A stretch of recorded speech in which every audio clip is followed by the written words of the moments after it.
મગની દાળના ઢોકળા તમે આ રીતે બેટર બનાવીને બનાવશો તો ખાવામાં પોચા રૂ જેવા અને અંદરથી જાળીદાર બનશે.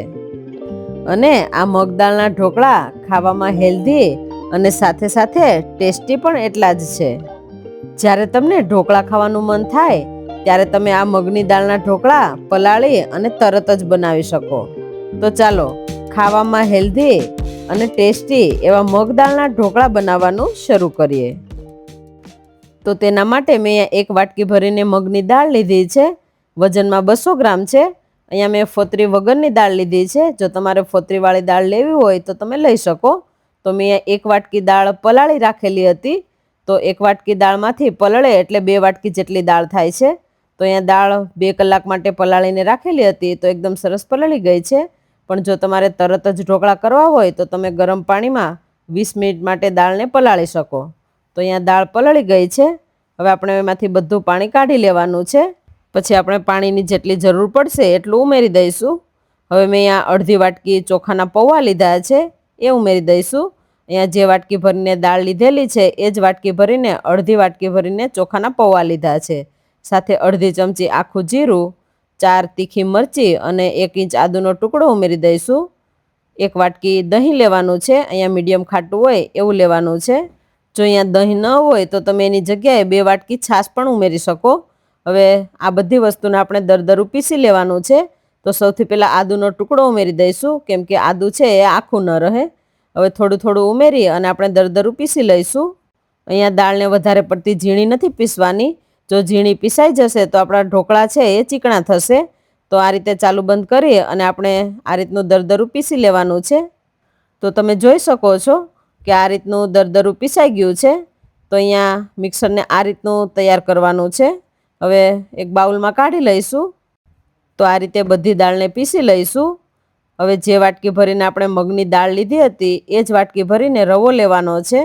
1 વાટકી રવો ઉમેરી દઈશું.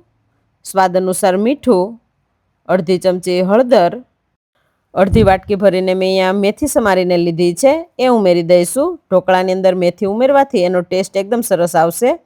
થોડા કોથમીરના પાન. હવે જરૂર પ્રમાણે પાણી ઉમેરી અને મિક્સર બનાવી લઈશું. તો અહીંયા મિક્સર છે એ વધારે પાતળું ન થઈ જાય એનું ખાસ ધ્યાન રાખીશું. જો મિક્સર પાતળું થઈ જશે તો આપણા ઢોકળા છે એ ફૂલશે નહીં. તો આ રીતનું મિક્સર તૈયાર થઈ ગયું છે. ચમચીમાંથી પડે એવું મિક્સર રાખવાનું છે. વધારે પડતું ઢીલું કે વધારે કડક નથી રાખવાનું. જો મિક્સર વધારે કડક થઈ જાય તો એમાં થોડું પાણી ઉમેરી અને પાતળું કરી લઈશું. 2 ચમચી જેટલું તેલ આપણે મિક્સરમાં ઉમેરી દઈશું. અને જે પ્લેટમાં આપણે ઢોકળા બાફવાના છે એ પ્લેટને પણ તેલથી ગ્રીસ કરી લઈશું. હવે આપણે બેટરમાં ઈનો ઉમેરવાનો છે. તો ઈનો ઉમેરતા પહેલાં આપણે પ્લેટને તેલથી ગ્રીસ કરી લેવાની છે. પછી જ આપણે ઈનો ઉમેરીશું એટલે તરત જ ઢોકળા બાફવા માટે મૂકી શકાય. તો અહીંયા એકદમ સરસ આપણું બેટર તૈયાર થઈ ગયું છે. હવે એની અંદર અડધી ચમચી જેટલો ઈનો ઉમેરી દઈશું. ઈનોને એક્ટિવેટ કરવા માટે અડધા લીંબુનો રસ ઉમેરી દઈશું અને તરત જ મિક્સ કરી લેવાનું છે. ઈનો ઉમેર્યા પછી જો વધારે સમય બેટરને આપણે રહેવા દઈશું તો ઢોકળા છે એ અંદરથી ફૂલશે નહીં અને જાળીદાર નહીં બને. એટલે ઈનો ઉમેરી અને તરત જ આપણે પ્લેટમાં બેટરને ઉમેરી દેવાનું છે. તો અહીંયા જે પ્રમાણે જાડા પાતળા કરવા હોય એ પ્રમાણે બેટર ઉમેરી દેવાનું છે. અને પાણી પણ મેં ગરમ મૂકી દીધેલું હતું તો પાણી બરાબર ઉકળી ગયું છે. એની અંદર પ્લેટ રાખી દઈશું. ઉપરથી થોડા ચીલી ફ્લેક્સ છાંટી દઈશું અને ઢાંકી દઈશું. તો ઢાંકી અને આપણે 15 મિનિટ ગેસની ફ્લેમ હાઈ રાખી અને ચડવા દઈશું. તો 10 થી 15 મિનિટમાં ઢોકળા બરાબર બફાઈ જશે. 15 મિનિટ જેવું થઈ ગયું છે તો આપણે ચેક કરી લઈશું. તો ઢોકળા એકદમ સરસ બફાઈ ગયા છે. હવે પ્લેટને કાઢી લઈશું. ઢોકળા બાફતી વખતે એ વાતનું ખાસ ધ્યાન રાખવાનું છે કે પાણી છે એ બરાબર ઉકળેલું હોવું જોઈએ. અને ઈનો ઉમેરી અને તરત જ આપણે ઢોકળાને બાફવા મૂકવાના છે. એટલે અંદરથી જાળીદાર થશે અને પોચા પણ થશે. તો બીજી ડીશને પણ આપણે 15 મિનિટ ચડવા દઈશું. તો અહીંયા 15 મિનિટ જેવું થઈ ગયું છે અને આપણા ઢોકળા બફાઈ ગયા છે. ઠંડા પડે પછી કાપા પાડી લેવાના છે. તો આ રીતે આપણે 1 બાય 1 જેટલું બેટર હોય એ પ્રમાણે ઢોકળા બનાવી લેવાના છે.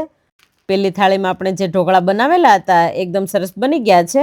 હવે આપણે એને એક વાસણમાં કાઢી લઈશું અને બીજી થાળી તૈયાર કરી લઈશું. તો અહીંયા જોઈ શકો છો તમે કે બીજી ડીશના ઢોકળા પણ બફાઈ ગયા છે. હવે ઠંડા પડે પછી એમાં પણ આપણે કાપા પાડી લઈશું. તો અહીંયા ઠંડા પડી ગયા છે અને કાપા પાડી લઈશું. જો ઢોકળા ગરમ હશે અને કાપા પાડીશું તો ઢોકળા છે એ બરાબર શેપમાં નહીં બને અને થાળી સાથે ચોંટી જશે. તો ઠંડા પડે પછી આ રીતે કાઢી લેવાના છે.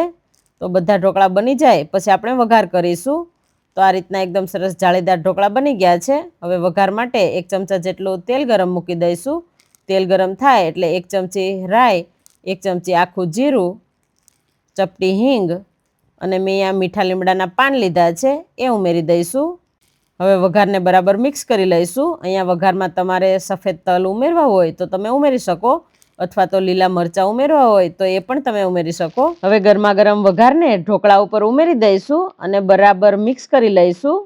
તો જોયું તમે, મગ દાળમાંથી કેટલા સરસ ઢોકળા બનીને તૈયાર થઈ ગયા છે. તો તમે પણ આ મગની દાળના હેલ્ધી ઢોકળા જરૂરથી બનાવજો. અને જો બાળકો મગ અથવા તો મગની દાળ ન ખાતા હોય તેમના માટે તમે આ ઢોકળા બનાવી અને ટિફિનમાં આપી શકો. અને જે ઘરના સભ્યો મગ ન ખાતા હોય એમના માટે પણ તમે આ ઢોકળા બનાવી અને એને આપી શકો તો એ પેટ ભરીને ખાઈ શકશે. તમને આ મગની દાળના ઢોકળાની રેસીપી કેવી લાગી એ કમેન્ટ કરી અને જરૂરથી જણાવજો. અને ચેનલમાં નવા હોય તો ચેનલને સબસ્ક્રાઇબ કરવાનું ના ભૂલતા. તો ફરી મળીએ એક નવી રેસીપી સાથે. Thank you.